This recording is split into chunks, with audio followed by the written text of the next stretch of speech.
the social interaction is probably the most important part of school. Network is your net worth. The people in those networks will be powerful someday and will be able to help you. You could put a flat deposit in London for that price. Yeah. In fact, you could probably buy a flat for that price. The greatest minds were often taught by tutors. So if you're going down the purely educational route, tutor all the way. That used to be the reserve of, the richest in society, the princes and princesses. The fact that it's now fairly mainstream is pretty massive. So why do people still actually pay? The Education Lounge podcast.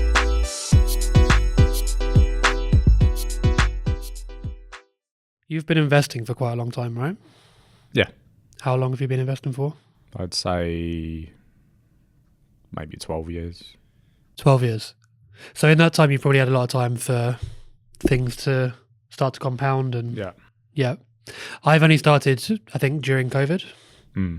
So, what, five years ago? I started very slowly, like just putting in £10, see what would happen. And now I've started to put more and more in. And I'm starting to see a little bit of the effects of compound growth after 5 years. If you had £18,500 and a child, yeah, what would be your options in terms of this private school thing? What would be your options? What would you decide to do? Well, maybe you can tell us what you would decide to do towards the end. You can have time to think about it, calculate based on everything we're going to talk about. Yeah. But I think I know your answer, but let's see. Well, I think when you have a child, you want them to be independent. Mm-hmm. Eventually, yeah. And I think about the cost of failure for having a child where it doesn't work out, as it were.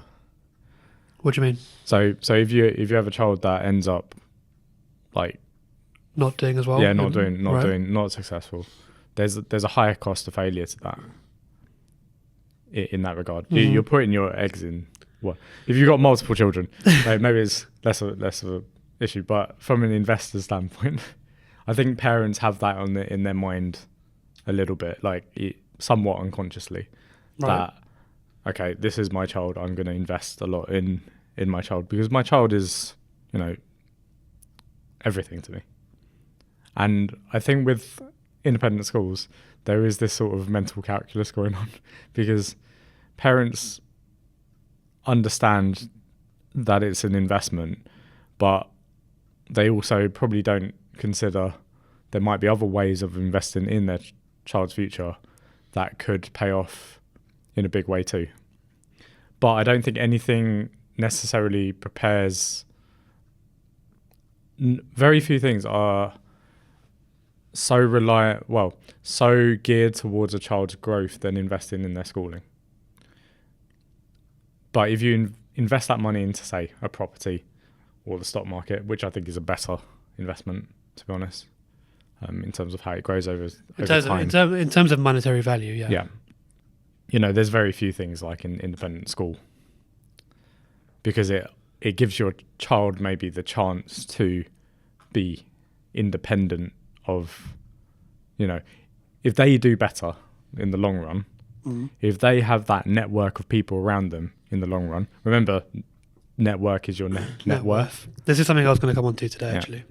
I think that's the main reason to go down the... Yeah, this is something I was definitely going to come on to. So I think we kind of get your answer from that. Yeah. It depends. It depends on your interpretation of whether you can get a better return from putting that money into some securities or assets, or whether investing in your child's education is the best route to a return. And in some cases it will be, because if your child shows amazing potential in a certain regard and they're that sort of individual that can get the most out of it, then it probably will be a better investment, because investing in yourself and your skills and your abilities and your network and that kind of thing, that can pay big over a long time. So that's my view. It depends, essentially. Yeah, I would say I'm similar. It does depend. I think, I mean, to cut a long story short, if you have the money and it's not going to make that much of a dent to you, because that is the case for some people, then go for it. Yeah. And generally speaking, those types of people probably understand finances and stock markets and property. Yeah. Because that's generally how most people get to. Yeah. Or they've got a very, very high paying job, or they're. Yeah. But that's not always the case. There are people. No, but I'm saying generally speaking. Yeah. Majority. There's a lot of people in the private school world where, I don't know, the parents own a big business or something like that, and thus they're able to afford it, and they understand the importance of connections and networks. Yeah, so this is what I was going to talk about, is the whole network thing. I was curious. I went to this property seminar thing a few months ago, and the guy that was talking was saying how he puts his kids into private school. He's obviously, he's got tens of millions or whatever in property, but he says he doesn't do it for the education. He does it for the level of people he has access to. Yeah. Obviously, he's a property guy, so he's going to want investors and whatever else. Yeah. So when they go to like a kid's birthday, he's talking to people that are talking about stocks and finances and property and all that stuff. Mm-hmm. Whereas it won't always be the case that sort of thing would happen in other schools. No. Yeah. I honestly think that's their unique advantage. There is obviously, you've got there's a subset of the population who put their children through private school because of the smaller class sizes. It's not that much smaller, is it? It can be a little bit, like as in every little helps, especially those really small ones. But I don't think it's necessarily the right reason to send your child to a private school. I think the main reason is always connections, who you know, or who they'll get to know, who they will surround themselves with. And it's a mindset thing, isn't it, a lot of the time? Yeah, and the fact is that you'll pay more for a more expensive network, for a better network. So if you were a multi-millionaire, you would send your child to Eton or Harrow or somewhere like that. It's just how it would be, because it just makes sense. If you send them to Eton or Harrow or somewhere like that, imagine who they're mixing with. Like, you might not maybe like the person that comes out of the other side or whatever. Maybe you will. But they will be in, the people in those networks will be powerful someday and will be able to help you. And that's why people pay $60,000 a year to send their children to those sort of let's say super independents, for lack of a better word. Yeah. What about the schooling though? Because we've had Ian Folks on from Forest, and when we spoke about VAT last time, link somewhere. He was saying that the teachers, from his perspective, weren't always that good. Yeah. I think that's probably. I don't think it's about the schooling. I think it's more about the people, because. No, but like in a private school, they can hire who they want. Yeah. Whereas in a public school, they would be able to hire. They'd have to hire qualified teachers and go through procedures and systems and things. Yeah, I think they've got their own perspectives on. So every school will have their own. So private schools will have their own agenda for hiring, and I think they'll be looking for a certain style of certain kind of person. Yeah, I think even the hiring is like a lot of it is who you know. Probably, in yeah. that situation. Yeah. No, yeah. There's a lot of people who Like were our there English previously. teacher. Our English teacher went to the school and then got hired by the school. Yeah, no. There's a lot of that in private school. And got married at the school. Like, there's which not, wouldn't be the case really for the other schools. Yeah. So there is but I think across the board, there's probably not that great of a difference between a teacher in a state school and even educationally. There are some state schools that are so good, and especially colleges that are so like sixth form colleges that are really, really high level and very hard to get into. And then we've talked about grammar schools. Obviously, grammar schools give you that. Obviously, you'll be with people who are your child will be with people who are very academically strong, because that's how they've got some form of selection. The higher the selection criteria in a school, the more renown it will have. So If the scarcity creates value situation, essentially. So it's like Eton. So you need a lot of money, and your child needs to pass the tests. So there's both money selection and I mean, they can also choose to give you a place, because they also, as we've said many times, when you go in and put your child in a independent school, they are also interviewing the parent to some extent. Yeah, and they are gauging whether you're the right sort of person. So there's just selection everywhere. The better the school, the harder it is to get into, the more the child will benefit down the line. If it's just a case of paying some money, so non-selective independent schools, I'd say that they're not usually worth investing in, because they have limited criteria for selection, and thus you get lower value. There's less value in paying for it. But if you think about like a school like Bancroft's, it hasn't suffered that much from the VAT.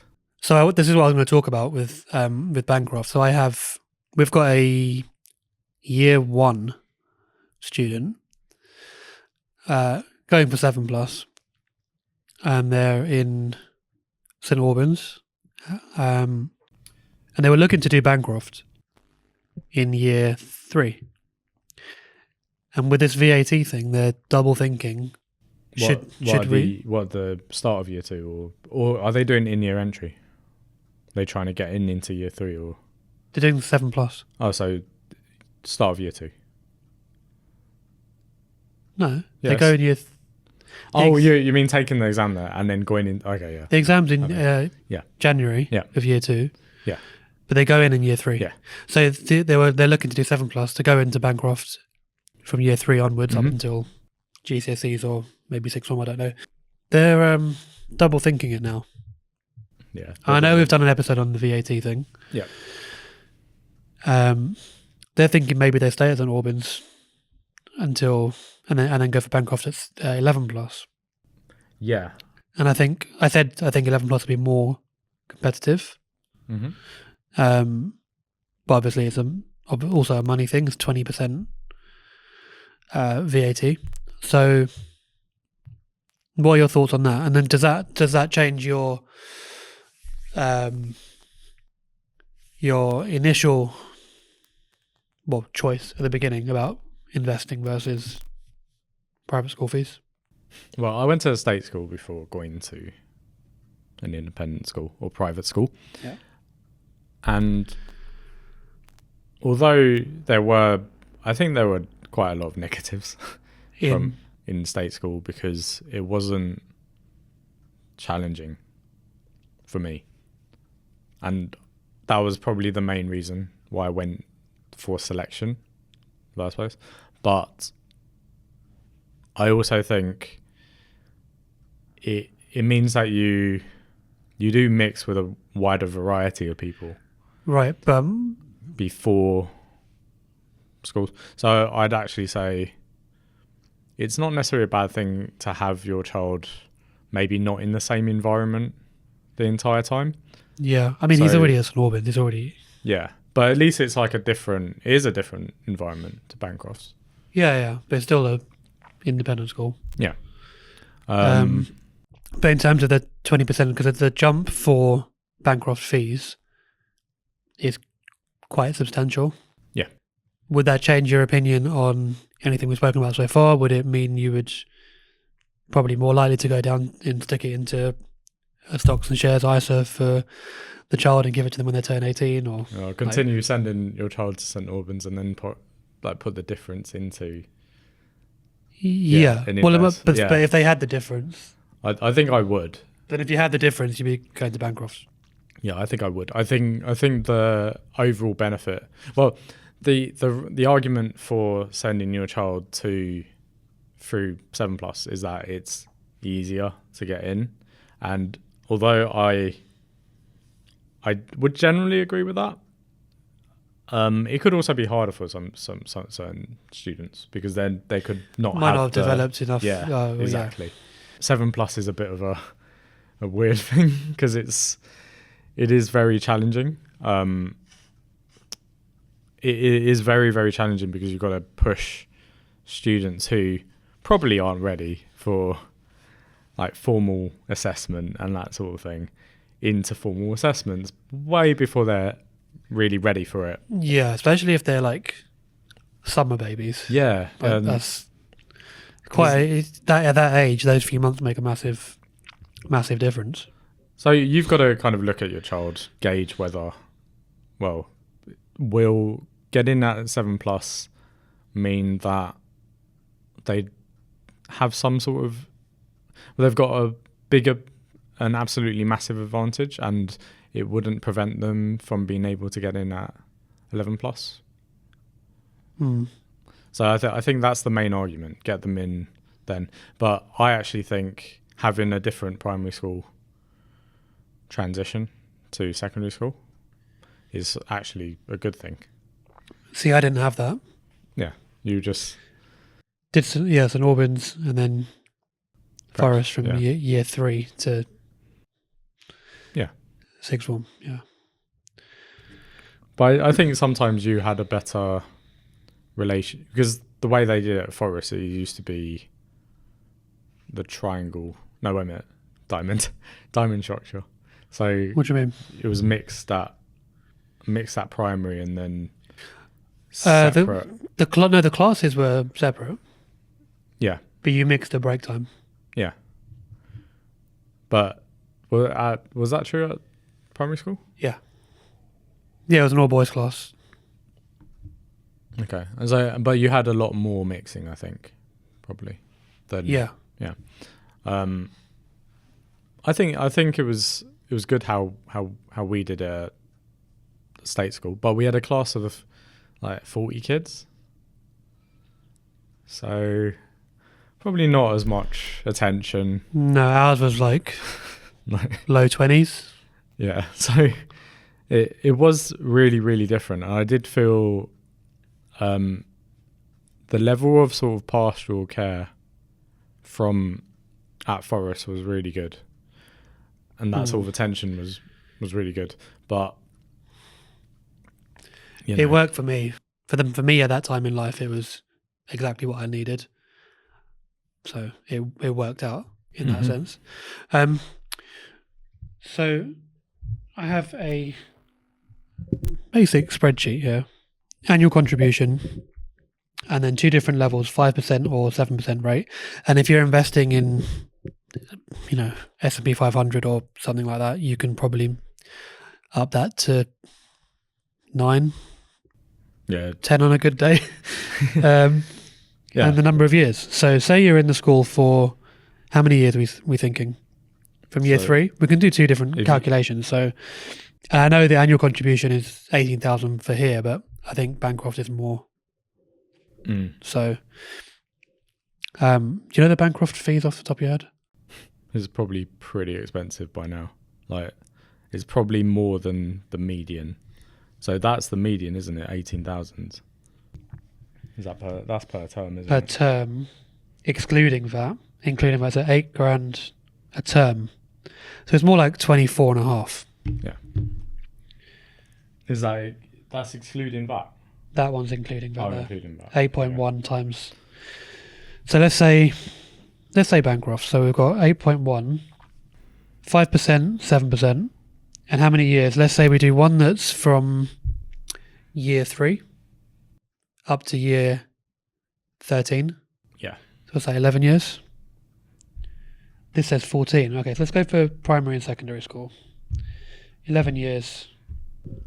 Yeah. If you were to compound that at a 5% rate for the time of the period of years that they would have been in school for primary and secondary, you're left with 345,000 of 5% and 383.5 of 7%.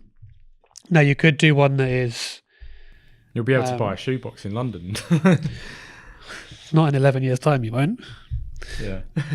You might be able to do one for. If it was to not compound, it would be £267,300 without compounding. So with compounding, it's an extra like 70k. Yeah, at 5%. Doubling it at 5. Yeah. Yeah. And then, I mean, not going to do it now. 9%, 10%. Obviously, it's going to be like more money. probably verging on 500,000. Yeah. Yeah. So, what do you think about that? Well, on average, people who go to independent schools, I think there was a study done by the Sutton Trust, and it worked out that I think the student between the ages of 26 and 42 earn £196,000 more than state school student. So, and they tend to be quicker in terms of career progression. Who do? People would go to independent schools. Right. And I've got to say that anecdotally, I think that's true. So it definitely gives you an advantage. I think it depends on who you are, because there'll be a lot of people that would have gone to state schools and been gifted or like just hungry for it. Think of like. There's a causation correlation. Think of Gary Stevenson. Yeah. Literally from down the road, from like two roads away. Yeah, but he had to work really hard. But he was really talented at it. Yeah, you need a hell of a lot of talent. But I'm saying, and he went to a school around here somewhere. But if you require a bit less talent, and you can get some sort of advantage, that's not necessarily a bad thing. Yeah. It's the whole the unfair advantage thing, isn't it? That's you do what you can with the cards that you're dealt, essentially. With this as well, there's the problem of correlation and causation. Causation, yeah. Just it's all over the place. Obviously, people will look at Bancroft students and they'll be like, "Oh, look how great that student is doing," or at Eton or whatever. It's like, "Oh, look, he's Prime Minister," and people just go, "Well, okay, then that means that caused that's led to this." Yeah, people aren't very good at the whole grey area thing. They're very much like, this caused this, zeros and ones, black and white. Whereas anything in life is usually a bunch of different variables. Some that play a big factor, some that don't. I'm not saying that that's not the case, because it probably is in that situation. But yeah. So why do people still actually pay? Is that a correlation causation thing? As in people think that it's offering. Well, there's the whole network thing, which I think is very real. That is real, yeah. And I've seen it as well. Like, I know it's real, and it's even more the case in you know, those schools like Eton, to some extent, though, Bancrofts and and Forest as Forest well, less so. but a little bit. There is a network effect at play, no matter what school you go to. Anyway, that'll always be even in state school. Like if you've got a successful state school friend or whatever, then that can translate to success if you're in their network potentially, because you have that hook in. But I think it is that correlation causation thing. People look at, you know, this student who's achieving great things at this school or whatever, and the independent schools will shout about it. It's like you sell the results, but I think it's more just like it's more than that. There's the social bubble that you have when you're in a school like that. You have smaller class sizes, like you said, more opportunities to do extracurricular things. Yeah, drama, music, sports. Loads of Olympians and rugby players can owe their success to independent schools, because they wouldn't have had the chance to do that unless they were. Yeah, we've had a few famous ones from our school, haven't we? Yeah. Nasser Hussain, Papa. Papa from our class, who's now playing Snape in the new Harry Potter. And Ian Beale from EastEnders. Oh yeah, he's from our school. Who else? There's a few people. Yeah, they're the main ones, I think. There was a terrorist guy as well. Yeah, we don't talk about that. No. Yeah, no, that's very much the independent school. They're very good at marketing. They are businesses. They are businesses. So that's the fact that they've been able to get away with not paying VAT for all this time. Yeah, and people like us still have to. I mean, it is too high. 20% is ridiculous. But I mean, I think that's across the board. As in, we should not be paying 20%. Yeah, and it's not even just like we have just that tax. There's so many of them. Okay, so we've got a quick exercise to take a look at 3 different paths. We've looked at the path of investing it in the stock market. We have 3 different paths here. If I can get this off. And the first path is full private. The second path is private for just 6th form. And the third one is going to a state school and using that extra budget or whatever budget that you have left over on services like ours, like tuition, extra things. So full private, roughly 14 year spend. And I think it's probably on the lower end, but 260k without VAT, 310k including VAT. That would get you a class size of about 9:1, specialist staff, the facilities, the network we spoke about. And it's good for families who value like all through continuity and like going kind of like what I did, going through the having that continuity. Yeah, if you've got a kid who's very anxious, like in different, like doesn't like change too much. Yeah, I was okay with that. It was more personal stuff, which I'm not going to go into, but it was more having a good space to go where it's like you get the pastoral care and you get to do music and things that I wanted to do. So now there are obviously pros and cons to everything in life. We've not spoke about the opportunity cost too much.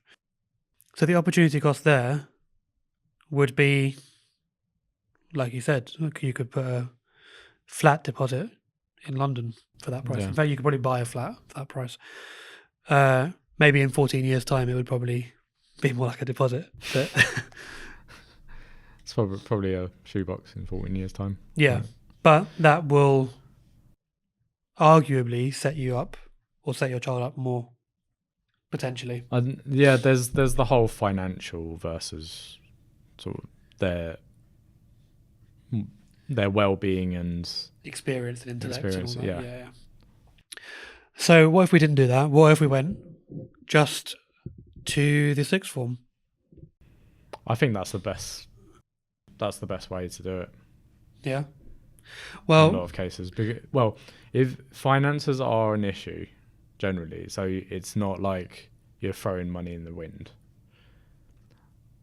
Sending your child to a sixth form gives them the network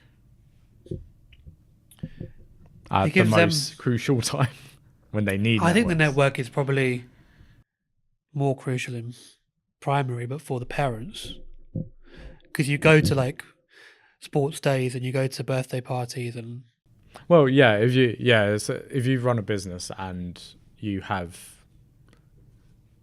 a massive need to network with that if that's your clientele, that is our clientele. We should start having children. So that would cost you 37k pre-VAT, 44 with. So you get even smaller classes at A level, uni prep, coaching, 2 years to tap the network, which is what you said, and it's good academic self-starters who need a boost for uni applications. Yeah, there's also some schools that are very, very good at getting you into, say, Specific. Oxford and Cambridge. Yeah. And again, a similar thing is happening at Oxford and Cambridge in terms of the network effects. And if you're going for certain industries as well, there is a route in through those universities. I mean, it's by no means guaranteed, but it's, if you can increase the probability of success in something. Yeah, see, what I didn't like about it was I wasn't planning to go to either of those. Didn't want to either. But it seemed like they just gave you less focus if you weren't trying to hit their numbers.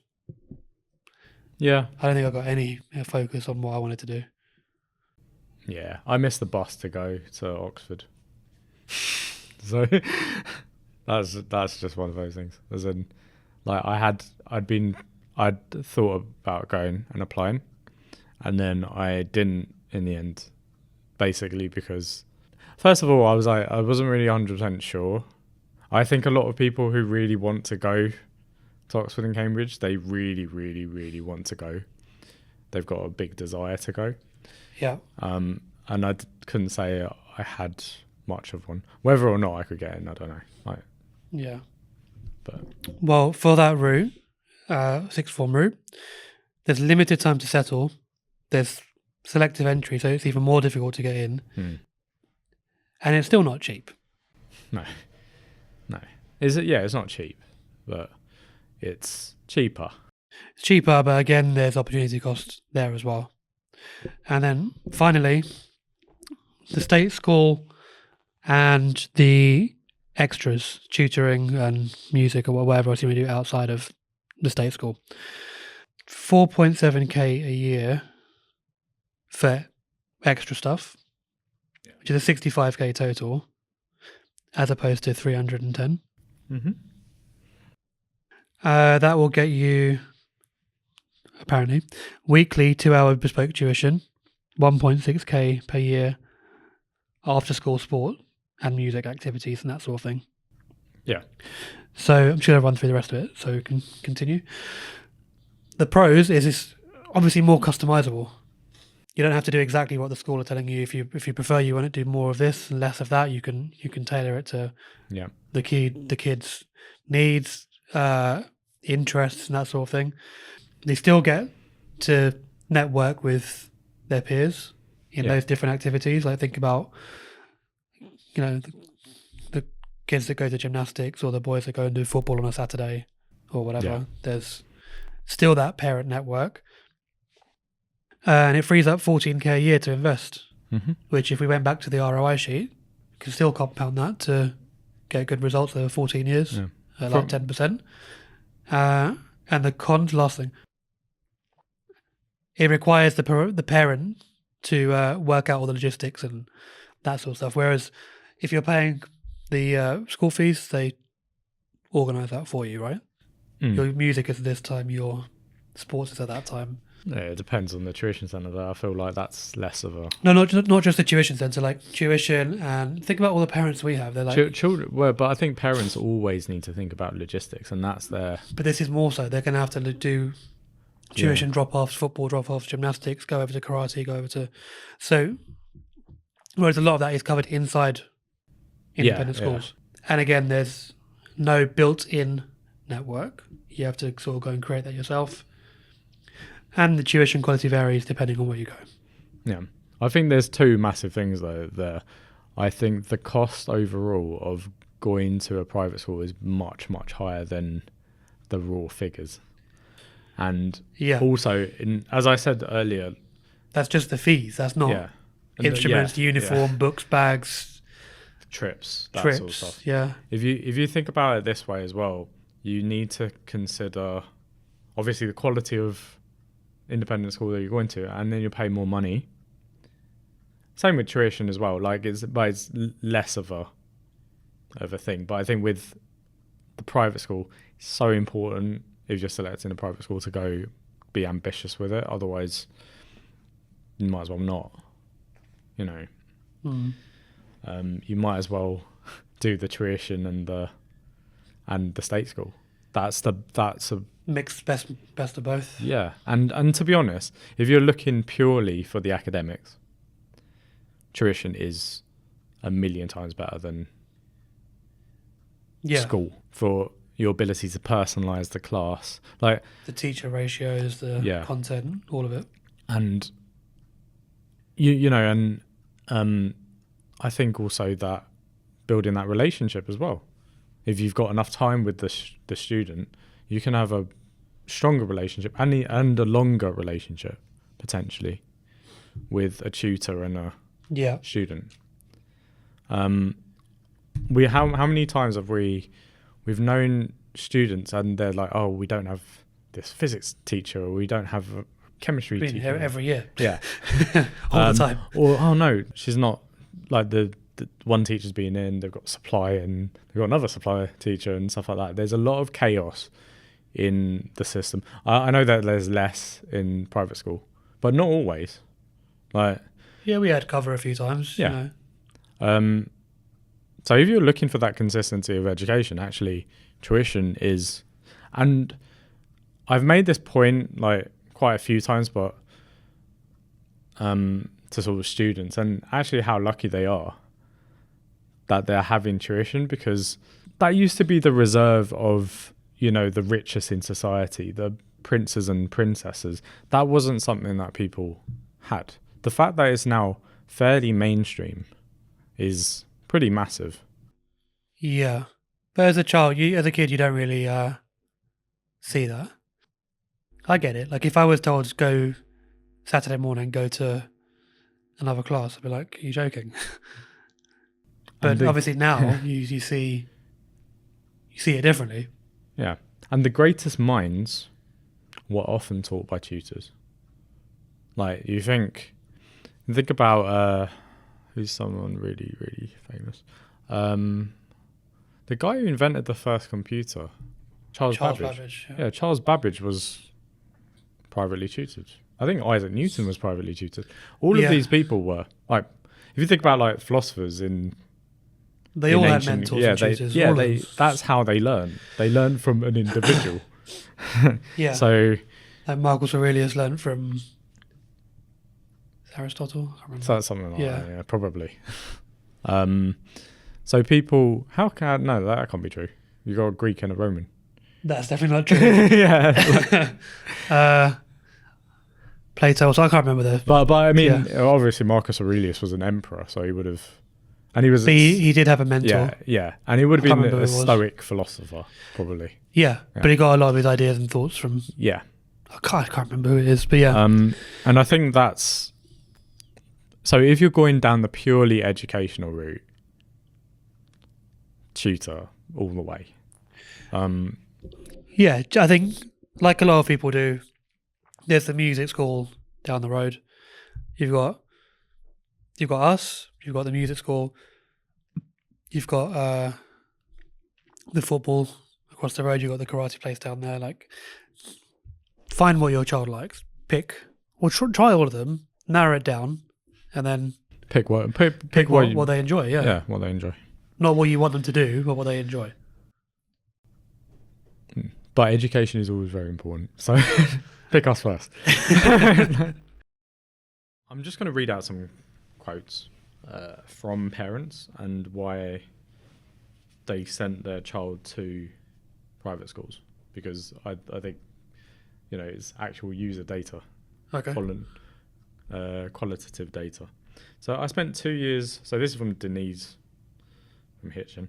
I spent 2 years investigating what option would give my son the best possible start in life, and I'm convinced private education is the only way to go.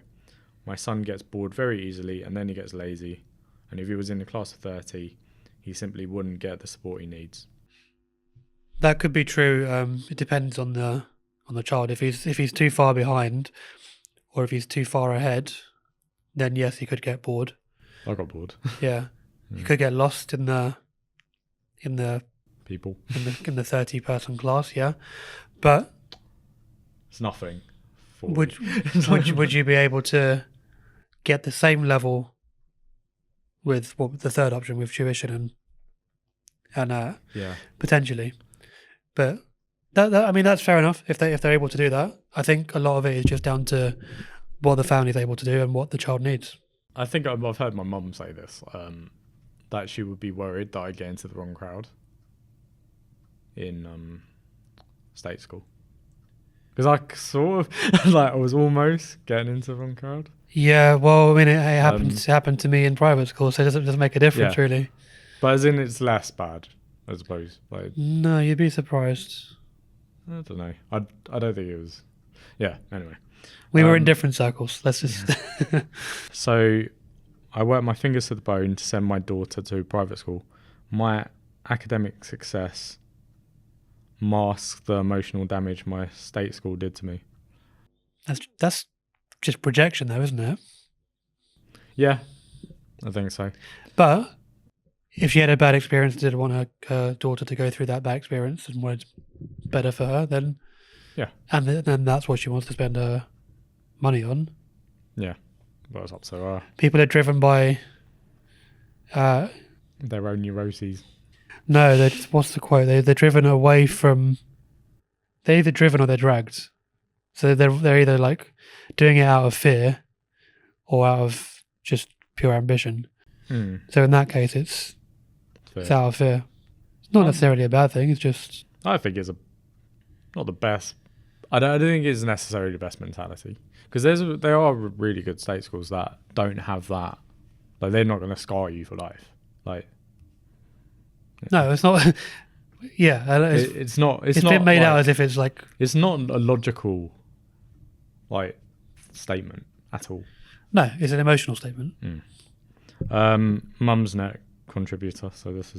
So the alternative, if we wanted to be in the catchment of a good school, was to move, double our mortgage, and have a smaller house. So this parent obviously wanted to have send their child to a grammar school, but then obviously the cost of.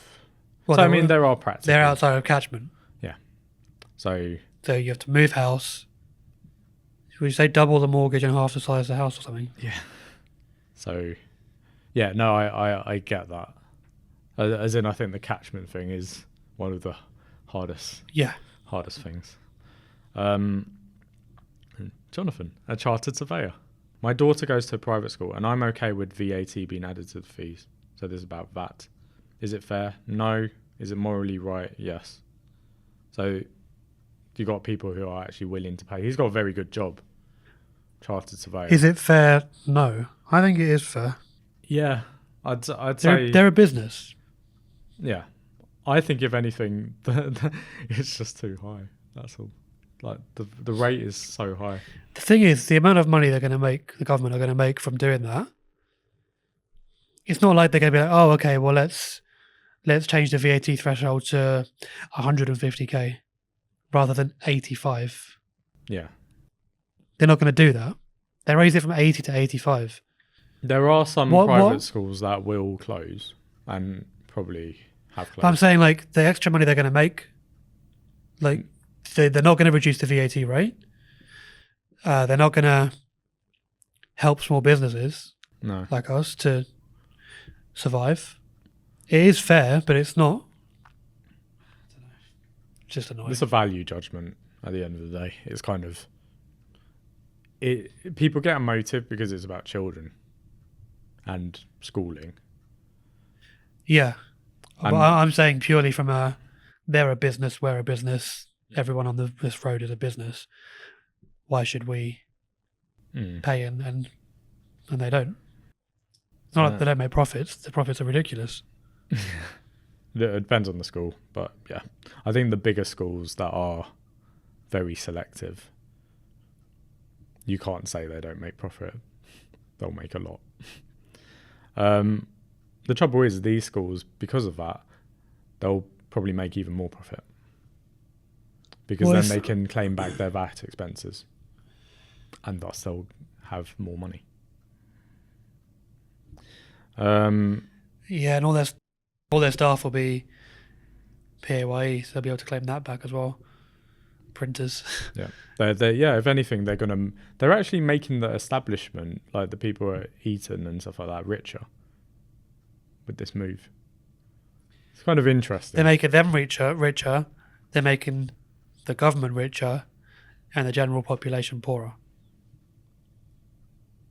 Yeah, potentially.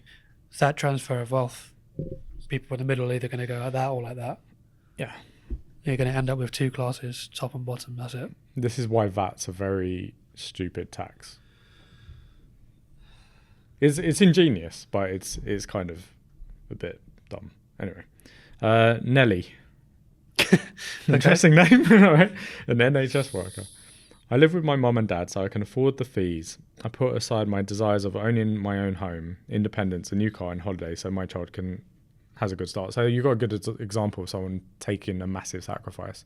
And although I'd say, like, don't sacrifice what you want for private school, I think what it will demonstrate something to the child. The value. If the child needs to know the sacrifice that parent has put on the line, and that could make a massive difference. Mother, Kent, anonymous. We drive old cars, don't go on holiday, and don't have savings. If VAT is added, we'll be forced to remove our children. So this is an example of someone affected by the VAT rise. So obviously that will be the middle class, the squeezed middle. That was us. We drove tiny old little Peugeots, like really small hatchbacks, the 106. We didn't go on holiday. Didn't ever do any work to the house. Yeah. There were days where I couldn't go into school because the fees were missing. There were days where I had to like be told you can't go in. Yeah. So that I get it. Mm-hmm. And then you've got Joe, a clinical psychologist. My two children both have autism and ADHD. We've not touched on that yet, have we? I think we briefly did. In classes of 32, they are losing confidence. There's 12 in a class now. They've improved attention, have more breaks. I can totally empathise with that. We have a lot of people that come to us that are like that. They say, well, they're not getting the attention in class. They've got this need and that need. Yeah. That's why we're coming to you. In a class of like 4, 5, 6 kids. Yeah. Or they're just like, can you do one-to-one? Obviously, you have schools that specialise in this, but I get the idea and the concept behind sending your child to an independent school to get that sort of attention. Help, yeah. And you can only sympathise with that position, because I don't think it probably isn't. Some state schools are probably very, very good with this, but I think overall as a society we probably struggle to cope with and put in the mechanisms that these children really require. Remember, I always think tuition is really great if your child is either really ahead of the pack or really behind, because they're not. No, they cater for the middle. Yeah, the average, the medians. Exactly. You want average results. James, an IT manager. This is another tax one. So to us, this is tax on SEN, so the VAT thing. Tax on what? On SEN, so CEN. See, Only the private sector could offer the support my highly dyslexic son needs. you mean SEN? Yeah. Okay, you said CEN. Oh yeah. sorry. I'm not very good with while talking about dyslexic. Yeah, I'm not very good with Yeah, I understand that. TO Doherty, and those are the types of schools as well, because people send their child to those small private schools because they want the small class sizes specifically. They're not so much about it's hard to get in and the network and stuff like that. They just want small class sizes, and I think that's a group that really has been hit by it, by the VAT thing. And I'm just wondering whether that's something where I think the government can probably help them, or should probably help them, because they're the ones who will suffer. T.O. Doherty, a small business owner. Scrimping and saving makes it just about possible. Waiting lists are the only option in local state schools. We face homeschooling from September, so this person's been pushed out completely and feels that homeschooling. It's interesting. It doesn't really say like why would you go down that route, and I don't think it's so bad to send your child to a local state school. I think that interaction with... That's what I was going to say. I think, yes, you're taught exactly the government prescribed curriculum. Mm-hmm. Which is a whole other thing that maybe we'll do on another episode. But the social interaction is probably the most important part of school, generally. Yeah. School, life, all of it. It's not just this is 2 + 2. You need to be able to have that social interaction, especially as a kid. We did a whole episode about learning on play. Yeah. What are you going to do at home? You have to learn how to... Also, you need... When it's hard, when it's difficult at school, and you know maybe socially it's challenging, that's actually a good challenge. Not always, but in many cases it's something that your child needs to go through. It's part of their development. Character building. Jonathan. There's a lot of Jonathan. How many Jonathans are there? From Ledbury. I'd rather sell our house than take our goals out. I'm very left-wing, but this shallow, regressive policy will absolutely affect my vote. So this is about that again. Labour. Yeah. Well, it says it's very left-wing. I think private schools the complete opposite of left-wing. Very, very not left-wing. Mixture of opinions, but a general consensus that essentially sums up what we've been speaking about today. Yeah. What about this? I think all of this plays into the larger debate of, is education something that should be free, or is it as a sort of public good in a sense? You know, in economics, we've got this term like public good. It's a bit like it's something that as a society we all benefit from, thus making it as accessible as possible is important and will better society overall.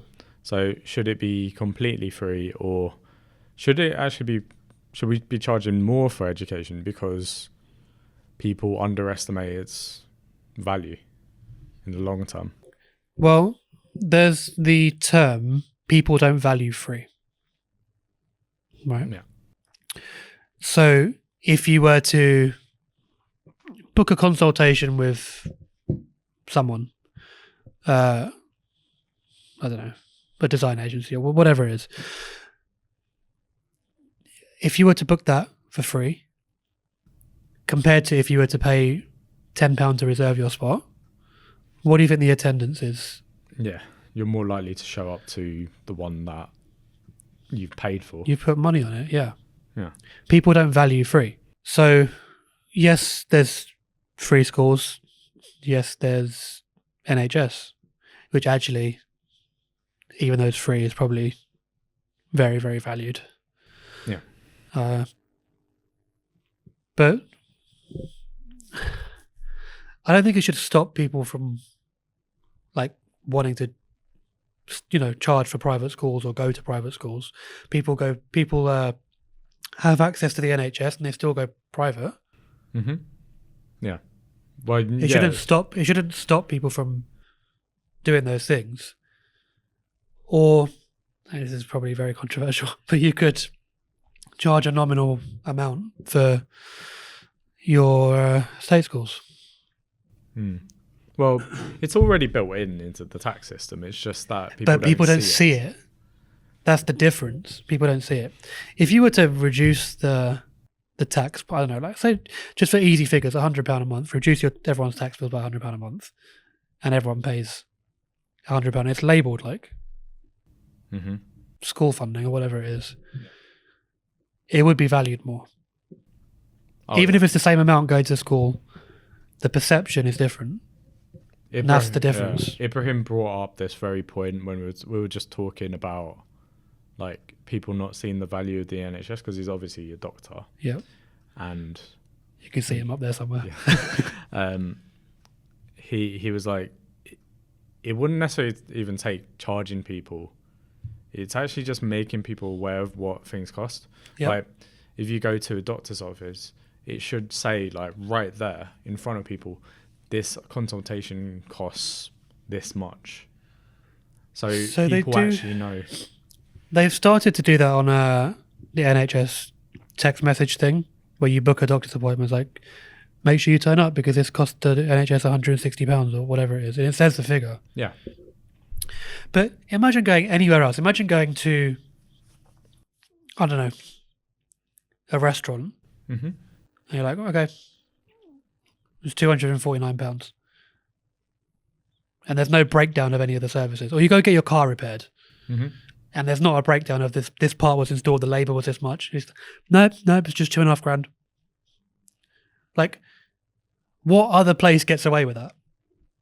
If you're like, okay, rubbish collection's this much, schooling, this much goes to schooling, this much goes to NHS and everything else. It's all hidden. Yeah.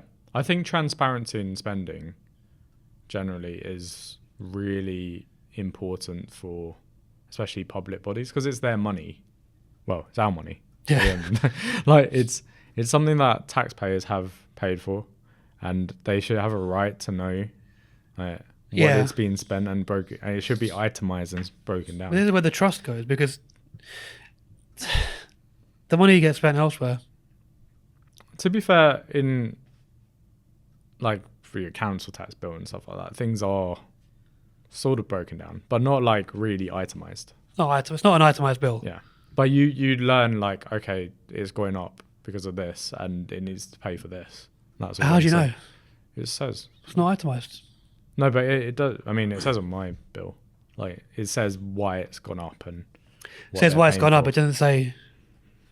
Yeah, I don't know. This is where all the trust breaks down for me. But I think it should actually come with a pie chart, and some sort of data. Yeah, it should say your money's been used on this, and then you should be able to go, okay, I understand where it's going. Yeah, I remember watching I think it was a Grand Tour episode where they do like the Conversation Street bit in the middle, and they showed a picture of this roundabout in like the Midlands somewhere, wherever it was. And it was literally just a mound, or it might have even been painted on. And it had like crazy 4 paths of like walking and a little roundabout. It's like the size of this table. Mm-hmm. And I don't remember the amount, but they're like, guess how much that cost? Like £500. I don't know, 3 point something million or whatever number it was. And it obviously didn't. Like it would have cost a few £1,000s. And the rest of the money would have gone somewhere else. Well, it's all. But you can't see any of that. Well, a lot of it's in planning, and that's all in the planning system. It's not millions. Consultancy. Not millions for a roundabout. Painted on No, roundabout. No, but people, I don't know. People underestimate how much of it. These are big infrastructure projects and stuff like that. They're like how much of it is just paperwork. It's not even doing the thing. It's mainly paperwork. Millions. Yeah. Like we spend so much, and it's also consultancy. Well, that's part of the problem, I think. Yeah. I think it's like like software updates. Like you have your, I don't know, iOS 8 or whatever, and then every year they build on top of it without improving the stuff before. So all this red tape gets layered on top of red tape on top of red tape until you're left with so many levels of bureaucracy that it just wastes a load of money and time. People get employed for doing things that don't need to be done. Bureaucratic red tape and consultancy is one of the real drains on public finances. And people don't see it. And also just sometimes acknowledging this is pointless. Like, why are we spending money here? Because it's hard to cut. People go by the book, not by common sense. So people aren't willing, and people don't like change, and people don't like to cut things where it's needed. So what you'll find is that everything is basically underfunded. So if you go to it's not like they're like swanning around. Like if you go to a local council or something like that, it's not like they're swanning around on like private yachts and things like that. It's not like that. It's actually they're working with very, very little, but it's being scattered around all over the place instead of being concentrated in one place, which brings the most return. Yeah, which is how you should be operating. It's how a business should operate. Yeah. I've always said if they were like actually a business and treated the same way that like us and everyone else in this high street is treated, they'd be out of business. Anyway, I mean that was a long tangent, but I think still relevant. I think it's still relevant. You are investing in the thing that you think will return the greatest. Like parents when they invest in their children's education, they believe. I know it's more than just education in the case of independent schools. It's the network and everything else. Everything else we've spoken about, yeah. So what do you think? Are you sending your children to independent schools? If I could afford it, I would. Would you go I all enjoyed out it for like Eton and other things? Absolutely not. What, even if you had like multi-millions? Do you know what? It depends on the child. If my child was like crazy intelligent and wanted to do that, I wouldn't say no, you can't do it, unless I couldn't afford to do it. But I think the middle's always better.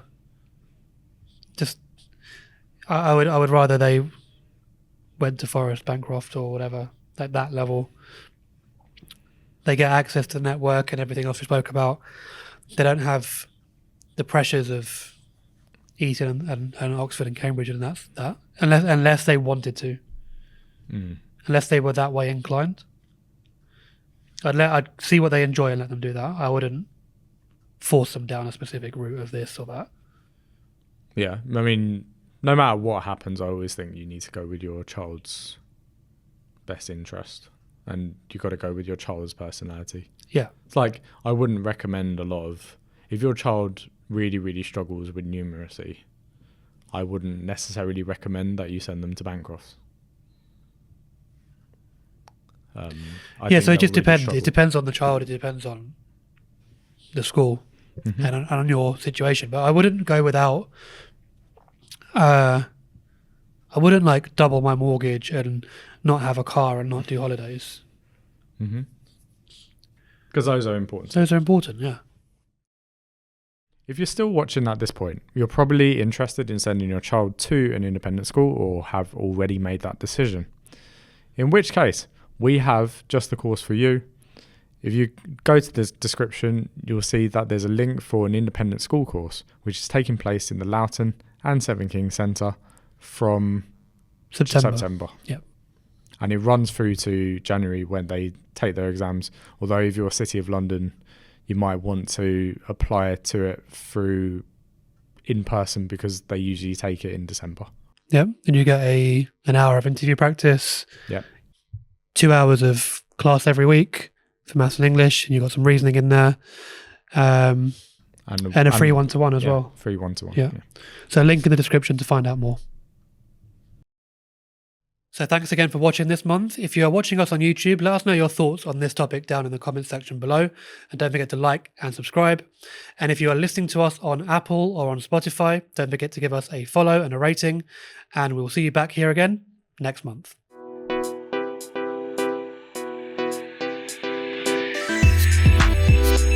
The Education Lounge Podcast.